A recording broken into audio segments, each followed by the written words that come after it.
Bohari ya dawa MSD imehakikishia kamati ya kudumu ya Bunge ya Afya na masuala ya Ukimwi kuendelea kuimarisha upatikanaji wa bidhaa za afya zenye ubora kwa wakati na kwa kiwango kinachohitajika kuelekea utekelezaji wa awamu ya pili ya bima ya afya kwa wote. Hayo yamebainishwa na mkurugenzi mkuu wa MSD Bwana Mavere Tukai mbele ya kamati hiyo mnamo Juni 9 mwaka 2026 mara baada ya wajumbe wa kamati hiyo kufanya ziara katika ghala kuu la MSD Dodoma kwa lengo la kujionea shughuli za kila siku za taasisi hiyo katika uzalishaji, ununuzi, uhifadhi na usambazaji wa bidhaa za afya. Bwana Mavele ameongeza kuwa MSD imewasilisha mahitaji yake serikalini kwa ajili ya kuwezesha utekelezaji wa mpango wa bima ya afya kwa wote na kuhakikisha wananchi wanapata huduma zinazostahili. Aidha, MSD inaendelea kujiandaa kukidhi ongezeko la mahitaji ya bidhaa za afya litakalotokana na utekelezaji wa bima ya afya kwa wote, huku akibainisha kuwa bidhaa za afya zenye thamani ya zaidi ya shilingi trilioni 1.2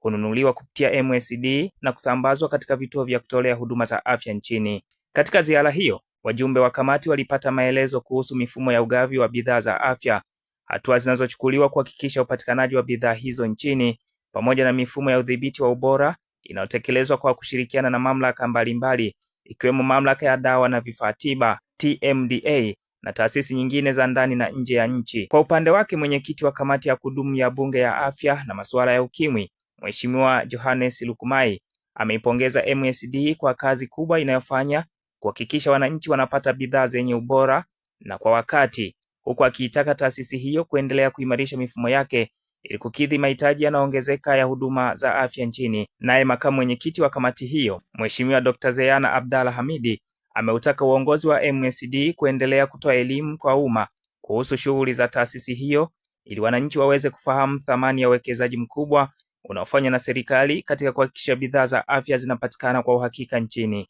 Mimi ni Yohana Mashauri na hii ni Open Online Media.